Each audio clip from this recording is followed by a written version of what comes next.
नमस्कार विद्यार्थी मित्रांनो. मागील व्हिडिओमध्ये आपण ॲड क्वेश्चन टॅगचे सर्व नियम बघितले. नियम अतिशय सोपे होते. त्या नियमावरती आपण आता चॅलेंजेबल क्वेश्चन घेत आहोत. तुम्हाला माहितीच आहे, कोणताही टॉपिक कंप्लीट झाला की आपण त्यावरती 10 क्वेश्चन घेत असतो. 10 असे विविध स्पर्धा परीक्षेमध्ये आलेले क्वेश्चन घेत असतो. जेणेकरून स्पर्धा परीक्षेमध्ये किंवा कोणत्याही परीक्षेमध्ये कशा प्रकारचे प्रश्न येऊ शकतात याचा अंदाज आपल्याला येतो आणि म्हणून आपण हे प्रश्न सोडून घेत असतो.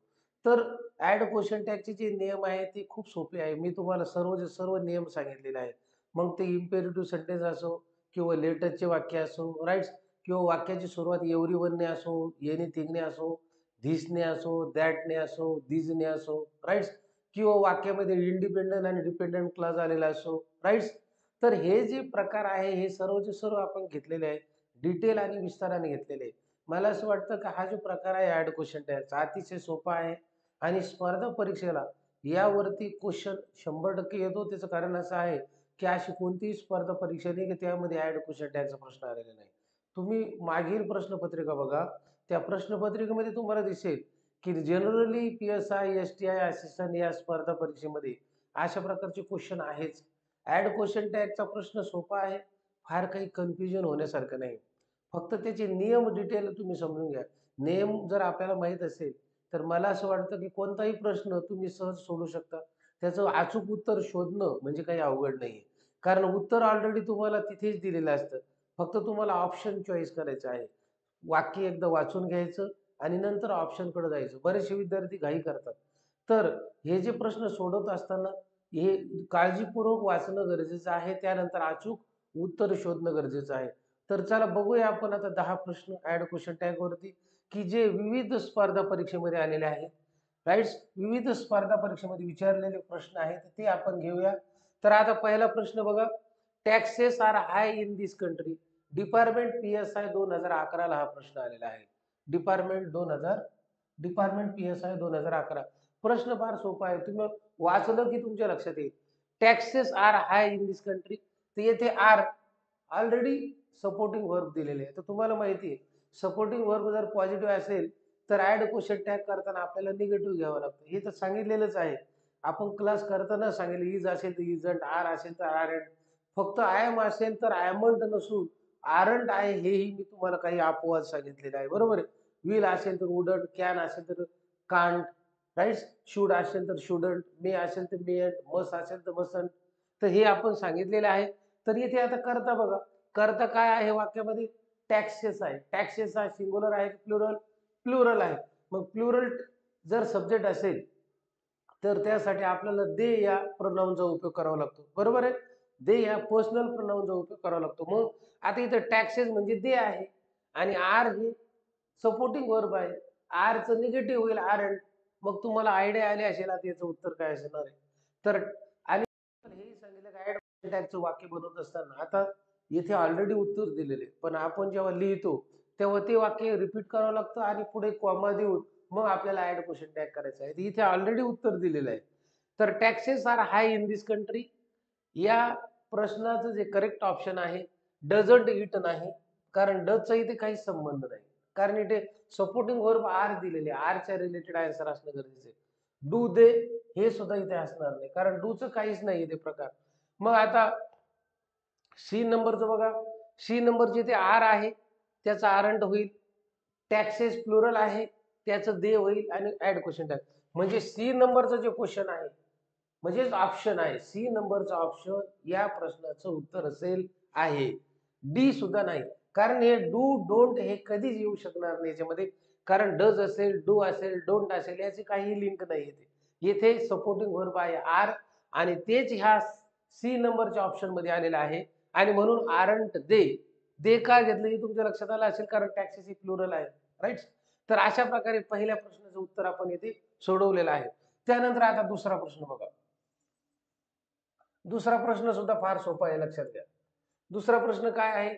माया seldom visit Meena and company. आता ही मीना अँड कंपनी नावाची मीना अँड कंपनीला ती भेट देते. राईट. माया सेल्डम व्हिजिट्स. आधी इथं मी तुम्हाला सांगितलं होतं बघा. मेन व्हर्बला येस असेल किंवा मेन V1 असेल किंवा V1 ला येस असेल किंवा येस असेल. आता इथे व्हिजिट्स हे मेन व्हर्ब आहे. हे V1 आहे, मुख्य क्रियापदाचं पहिलं रूप आहे. आता त्याला येस प्रत्यय लागलेले आहे.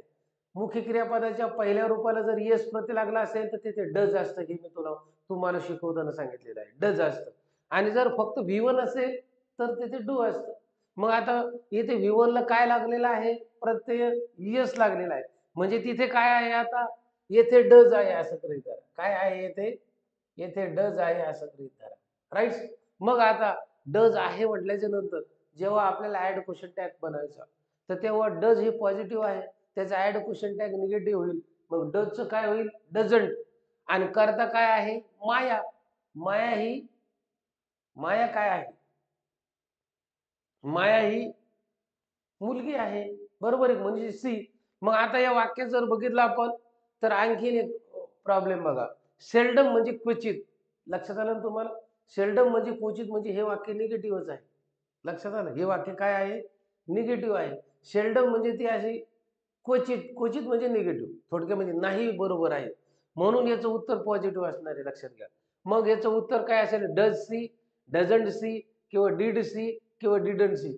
तसं जर बघितलं आपण तर याचं उत्तर डझंट सी यायला पाहिजे. बरोबर आहे. परंतु हे जे सेल्डम शब्द आलेला आहे, या सेल्डम मुळे तिचं उत्तर जे आहे ते डज सी होतं. लक्षात घ्या. कारण सेल्डम म्हणजे क्वचित निगेटिव्ह वाक्य आहे. या वाक्यामध्ये निगेटिव्ह पण आहे. मग निगेटिव्ह असेल तर त्याचं पॉझिटिव्ह करावं लागतं. म्हणून पहिलं जे ऑप्शन आहे ते does she is the correct option.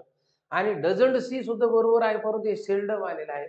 त्यामुळे वाक्य इथे पॉझिटिव्ह घेता येत नाही, पॉझिटिव्ह निगेटिव्ह करता येत नाही. ऑलरेडी वाक्य निगेटिव्ह आहे. त्यानंतर डीड सीचं रोल येते नाही. त्यानंतर डिडंट सी सुद्धा वाक्यामध्ये येणार नाही. लक्षात घ्या. कारण डीड म्हणजे काही पास्ट टेन्सचं वाक्य आहेच नाही इथे. समजलं ना? म्हणून does she is the correct option. तुमच्या हे लक्षात यायला पाहिजे. नियमाप्रमाणे डझंट सी हे उत्तर असायला पाहिजे, परंतु इथे सेल्डम म्हणजे हे निगेटिव्ह वाक्य आहे.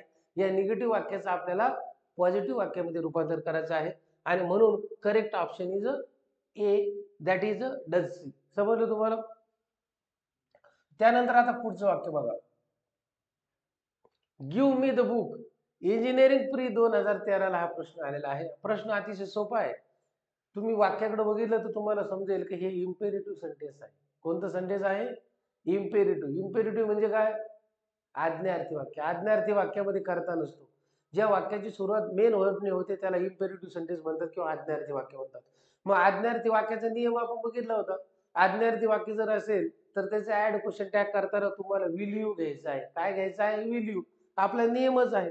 मग आता विल यू वाक्यामध्ये बघा त्याचं ते करेक्ट ऑप्शन असेल किंवा उत्तर असेल. वोंट यू आहे का? नाही. मग विल यू हे बी ऑप्शन मध्ये आहे, म्हणून हे करेक्ट आहे. त्यानंतर डोंट यू तर नाहीच आणि डिड यू सुद्धा नाही. समजलं तुम्हाला? म्हणजे हे तिन्ही ऑप्शन येते नाही. तर करेक्ट ऑप्शन आहे बी, विल यू. कारण नियमच आहे. नियमाप्रमाणे आपण वाक्य बनवलेलं आहे. तर अशा प्रकारे 3 नंबरचे ते आपण क्वेश्चन सोडवलेला आहे. त्यानंतर आता पुढचा क्वेश्चन बघा. पुढचा क्वेश्चन बघा आता. पुढचा क्वेश्चन काय आहे? पुढचा क्वेश्चन आहे I am the happiest man in my town.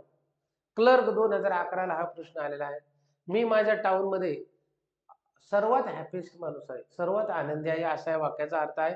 पण आता ऍड क्वेश्चन टॅग करताना आपण सपोर्टिंग वर्ब जर बघितलं तर ऍम आहे. मी ऍड क्वेश्चन टॅग शिकवत असतानाच तुम्हाला सांगितलं होतं की जर ऍम वाक्यामध्ये आला असेल तर त्याचं ॲमंट होत नाही, तर त्याचं आरंट होतं, कारण हे अपवाद आहे. लक्षात असू द्या.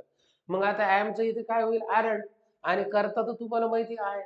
ॲमंट आरंट का होईल? कारण ॲम हे पॉझिटिव्ह आहे, त्याचं निगेटिव्ह आरंट होईल. मग पहिलं ऑप्शन करेक्ट आहे का? नाही.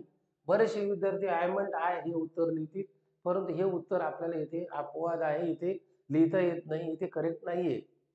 दुसरं जे ऑप्शन आहे आरंट आहे हे करेक्ट ऑप्शन आहे. का? कारण ॲमचं आरंट होतं आणि म्हणून आरंट आणि नंतर आय आणि वाक्याच्या शेवटी प्रश्नार्थक चिन्ह ऑलरेडी दिलेले उत्तर. ॲम आय हे उत्तर नाही. इजंट आय हे तर उत्तर नाहीच नाही. म्हणजे थोडक्यामध्ये 4 नंबरच्या प्रश्नाचं जे उत्तर आहे ते आहे option number B, aren't I. आता पुढे बघा. एव्हरीवन क्लॅप्ड. क्लॅप्ड म्हणजे आता टेन्स बघा. क्लॅप्ड हे पास्ट टेन्स आहे, भूतकाळ आहे, ईडी लागलेला आहे. मग सिंपल टेन्स आपण बघितले होते ऍड क्वेश्चन टॅग मध्ये. म्हणजे सिंपल प्रेझेंट टेन्स असेल तर तिथे डू किंवा डज असतं, राईट? V1 असेल तिथे डू आहे, V1 ला यस किंवा यस असेल तर डज आहे आणि V2 असेल तर तिथे डीड आहे. मग हे क्लेप्ड जे आहे इथे काय असेल आता डीड असेल इथे डीड. समजलं तुम्हाला? कारण पास्ट टेन्स आहे सिंपल पास्ट टेन्स. आता एव्हरीवन मी तुम्हाला सांगितलं एव्हरीवन, एनीवन, समवन राईट हे जर असेल वाक्याच्या सुरुवातीला ॲज अ सब्जेक्ट म्हणून जर आले असेल तर ते सब्जेक्ट दे म्हणून गृहीत धरावे. काय म्हणून गृहीत धरावे? दे म्हणून गृहीत धरावे. मग आता हे एव्हरीवन आलेलं आहे याला तुम्ही दे म्हणून गृहीत धरा. कारण नियम आहे इंग्रजीच्या नियमाप्रमाणे आपण वाक्य बनवत आहोत. मग आता आपल्याला कळालं की भूतकाळ आहे, सिंपल पास्ट टेन्स आहे, इथे डीड आहे. डीडचं ऍड क्वेश्चन टॅग डिडंट होणार. करता एव्हरीवन होतं. करता एव्हरीवन घेता येत नाही आपल्याला. त्याऐवजी देचा वापर करा असं सांगितलेलं आहे. मग आता उत्तर बघा. वुड दे आहे का? तर नाही. कारण वुड हे सपोर्टिंग वर्ब नाहीच आहे. वुड हे मनाने कसं घेऊ शकतो आपण? डोंट दे पण नाही कारण वाक्य जे आहे ते सिंपल प्रेझेंट टेन्स नाही तर याच्यामध्ये पास्ट टेन्स आहे V2 आहे. ओंड ही नाही. मग उत्तर जे आहे करेक्ट ऑप्शन जे आहे ते आहे डी. कारण येथे डीडचं डिडंट झालं आणि एव्हरीवन साठी आपल्याला देचा उपयोग करायचा आहे. म्हणून didn't they is the correct option. तर अशा प्रकारे आपण 5 नंबरचा प्रश्न सोडवलेला आहे. त्यानंतर आता पुढे जाऊया. फार सोपा प्रश्न आहे लक्षात घ्या. We must go now combine B 2020 ला प्रश्न आलेला आहे. लक्षात घ्या किती सोपा प्रश्न आहे बघा. वी मस्ट गो नाऊ मला आता जायलाच पाहिजे. आता येथे सपोर्टिंग वर्ब काय आलेला आहे? मस्ट. तुम्हाला माहिती मस्टचं निगेटिव्ह काय होईल मग आता? मस्टंट. मस्टला एन टी लावा नॉट लावा राईट. आणि करता तर ऑलरेडी आहे. किती सोपं वाक्य आहे. मग आर वी होईल का? नाही कारण इथे आर सपोर्टिंग वर्ब नाही. मस्टंट वी होईल म्हणजे B is the correct option right. Don't we होणार नाही कारण येथे सिंपल प्रेझेंट टेन्स नाही. मस्ट वी होणार नाही कारण हे निगेटिव्ह सेंटेन्स घेणं गरजेचं आहे. ऑलरेडी पॉझिटिव्ह सेंटेन्स इथे आहे. मग उत्तर फार सोपं आहे. B is the correct option must we. कोणीही सोडू शकते या वाक्याला. म्हणजे एवढ्या सोप्या प्रकारचे प्रश्न स्पर्धा परीक्षेमध्ये ऍड क्वेश्चनचे आलेले आहे. मला असं वाटतं की हे प्रश्न तुम्ही सहज सोडू शकता. त्यानंतर आता पुढचा प्रश्न बघा. पुढचा प्रश्न बघा काय आहे पुढचा प्रश्न. My mother yes my mother would lift me up. My mother would lift me up. Department ASO 2019 ला प्रश्न आलेला आहे. हा 7 नंबरचा प्रश्न अतिशय इम्पॉर्टंट आहे. कन्फ्युजन होण्यासारखं काही नाही. परत प्रश्न वाचून घ्या. My mother would lift me up department ASO 2019 ला हा प्रश्न आलेला आहे. यामध्ये सपोर्टिंग वर्ब किंवा हेल्पिंग वर्ब काय आहे? वुड आहे. मग वुड म्हटल्याच्या नंतर तुमच्या लक्षात आलं असेल आता वुड च आपल्याला ऍड क्वेश्चन टॅग करताना निगेटिव्ह वुडंट होणार आणि माय मदर म्हणजे सी मध्ये कन्व्हर्शन होईल राईट. सब्जेक्ट सी असणार आहे कारण it's belong to woman right. My mother would lift me up. मग आता पहिलं वुडंट सी. उत्तर जर बघितलं तर वुडचं निगेटिव्ह वुडंट आणि माय मदरचं सब्जेक्ट सी. हे तर करेक्ट ऑप्शन आहे. पहिलंच ऑप्शन करेक्ट आहे. येस वुडंट आय नाही कारण इथं आय करताच नाही. वुड सी नाही कारण हे पॉझिटिव्ह सेंटेन्स आहे. आपल्याला निगेटिव्ह करावं लागेल कारण पॉझिटिव्ह सेंटेन्स ऑलरेडी दिलेलं आहे.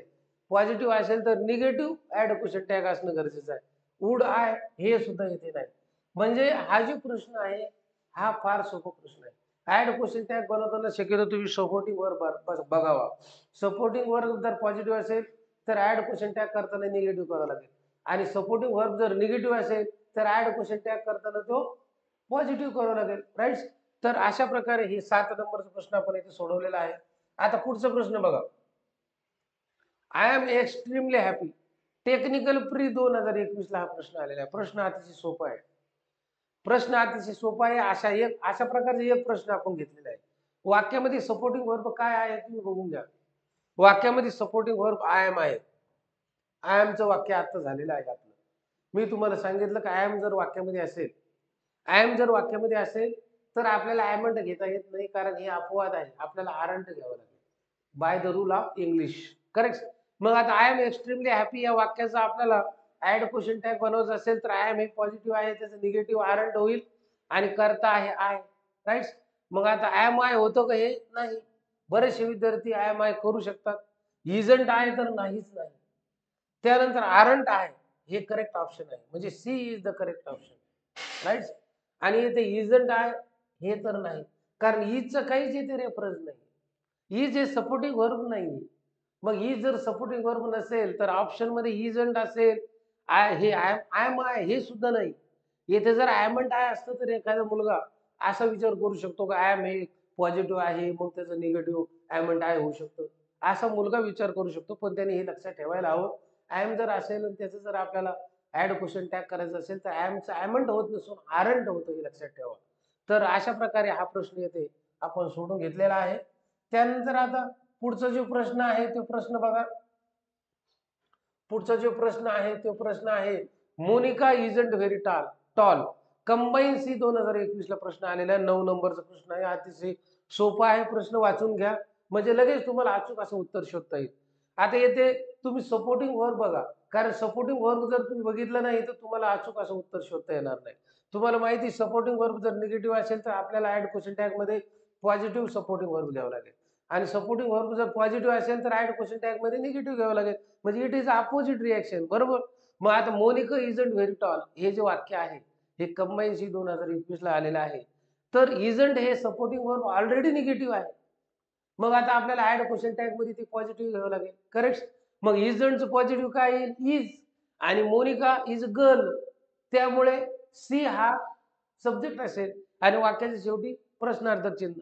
मग आता बघा पहिलं ऑप्शन बघा काय आहे, इज सी, हे तर करेक्ट ऑप्शन आहे. कारण इजंट या सपोर्टिंग वर्बचं जे ऍड क्वेश्चन टॅग आहे ते इज केलेले, कारण हे निगेटिव्ह याचं पॉझिटिव्ह, आणि मोनिका म्हणजे C, isn't C is the correct option.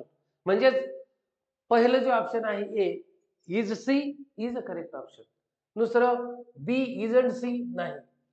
तिसरं इजंट इट नाही. आणि चौथं डझंट सी नाही. का? कारण इजंट सी आपण घेऊ शकत नाही, कारण ऑलरेडी निगेटिव्ह वाक्य दिलेलं आहे. इजंट इट घेऊ शकत नाही कारण इथे करता दिलेला आहे मोनिका. डझंट सी घेऊ शकत नाही कारण डजचं इथे सिंपल प्रेझेंट टेन्स नाही. वाक्यामध्ये डज आपण कोणत्या रूल नाही घेणार. जर सिंपल प्रेझेंट टेन्स वाक्य असतं तर आपल्याला डज घ्यावं लागतं, राईट. म्हणजे अशा प्रकारे हा 9 नंबरचा क्वेश्चन इथे कन्फ्युज करणार आहे, परंतु फार सोपा आहे. म्हणजे समजून घेतलं तर फार सोपा आहे. आता बघा शेवटचा प्रश्न बघा. शेवटचा प्रश्न आहे, हा प्रश्न फार सोपा आहे. प्रश्न परत एकदम सांगतो मी, तुम्ही वाचून घ्या. She was happy to come, ती येण्यासाठी फार आनंदी होती. म्हणजे वाक्याचा अर्थ आहे असा. आणि एसटीआय मेन्स 2012 ला प्रश्न आला, मेन्सला आलेला आहे, लक्षात घ्या. हा प्रश्न किती सोपा आहे. आपण सुरुवातीला फक्त आता काय फाइंड आउट करायचं आहे, ऍड क्वेश्चन टॅग करताना आपण सपोर्टिंग वर्ब सुरुवातीला बघायचं आहे. सपोर्टिंग वर्ब तो होकारार्थी आहे, दॅट इज पॉझिटिव्ह आहे की निगेटिव्ह आहे ते बघायचं. मग आता हा तर बघितलं सपोर्टिंग वर्ब काय आहे, वाज, पॉझिटिव्ह आहे. मग ऍड क्वेश्चन टॅग करताना आता तो निगेटिव्ह होईल. निगेटिव्ह म्हणजे वाजचं वाजंट, आणि करता तर ऑलरेडी दिलेलं आहे सी, असं उत्तर असेल. मग पहिलं ऑप्शन आहे का ए, नाही. का? तर वाज ऑलरेडी वाक्यामध्ये आहे, वाज पॉझिटिव्ह आहे. ऍड क्वेश्चन टॅग करताना पॉझिटिव्ह ऍड होणार नाही, ऍड क्वेश्चन टॅग होणार नाही. वाक्य पॉझिटिव्ह असेल तर ऍड क्वेश्चन टॅग निगेटिव्ह होईल. म्हणजे पहिलं ऑप्शन आहे बरोबर नाही, करेक्ट नाही. वेअर सी, वेअरचा काही प्रश्नच येत नाही, कारण सपोर्टिंग वर्ब वेअर नाहीच आहे. वाजंट सी हे करेक्ट ऑप्शन आहे. त्याचं कारण असं आहे, सपोर्टिंग वर्ब वाज आहे, त्याला एनटी लागलेले आहे, कारण हे पॉझिटिव्ह होतं वाक्यामध्ये, आपल्याला निगेटिव्ह ऍड क्वेश्चन टॅग करायचा आहे. Wasn't C is the correct option, that is म्हणजे C is the correct option. त्यानंतर डी, सी वाज हेही होणार नाही, कारण हेही वाक्य पॉझिटिव्ह, हेही वाक्य पॉझिटिव्ह, हेही वाक्य पॉझिटिव्ह, ऍड क्वेश्चन टॅगचंही वाक्य पॉझिटिव्ह. पॉझिटिव्ह पॉझिटिव्ह नसतं. सपोर्टिंग वर्ब जर पॉझिटिव्ह असेल तर ऍड क्वेश्चन टॅग करताना निगेटिव्ह घ्यायचा असतो. सपोर्टिंग वर्ब जर निगेटिव्ह असेल तर ऍड क्वेश्चन टॅग करताना पॉझिटिव्ह घ्यायचा असतो. अशा प्रकारे जे नियम आहे ते नियम इथे संपलेले आहेत. मला असं वाटतं की हे जे 10 वाक्य होते, हे 10 वाक्य आपण चांगल्या पद्धतीनं इथे सोडून घेतलेले आहे. मला असं वाटतं एकदम सोपी पद्धत मी इथे दाखवलेली आहे, आणि प्रश्नही फार सोपे आहे. लक्षात घ्या, जर नियम आपल्याला माहित असेल तर नियमाच्या व्यतिरिक्त कुठलाही प्रश्न स्पर्धा परीक्षेला येत नाही. फक्त त्यातील बारकावे शोधावे लागतात. ऍड क्वेश्चन टॅगचे कोणत्याही प्रकारचे प्रश्न तुम्हाला सोडवायचे असेल विद्यार्थी मित्रांनो, तर तुम्हाला सपोर्टिंग वर्ब पाहणं गरजेचं आहे. सपोर्टिंग वर्ब जर पॉझिटिव्ह असेल तर ऍड क्वेश्चन टॅग करताना ते सपोर्टिंग वर्ब निगेटिव्ह मध्ये जातो, आणि निगेटिव्ह असेल तर पॉझिटिव्ह मध्ये जातो. ही जर ही आयडिया, ही ट्रिक्स जर तुम्ही समजून घेतली, तर तुम्ही निश्चितच सर्वच्या सर्व स्पर्धा परीक्षेतील प्रश्न सोडवू शकता. आणि स्पर्धा परीक्षेतील प्रश्न ॲड क्वेशन टॅगवरती फार सोप्या पद्धतीने येतात. फक्त समजून घेणं गरजेचं आहे, प्रश्न वाचून घेणं गरजेचं आहे. त्यानंतर तुम्ही अचूक उत्तर देऊ शकता. तर आज तुमचा अधिक वेळ न घेता हे जे प्रश्न आहे, हे जे 10 चॅलेंजेबल क्वेशन आहे, हे आपण सोडून घेतलेले आहे. मग मी इथेच थांबतो आणि तुमची रजा घेतो. Thank so much.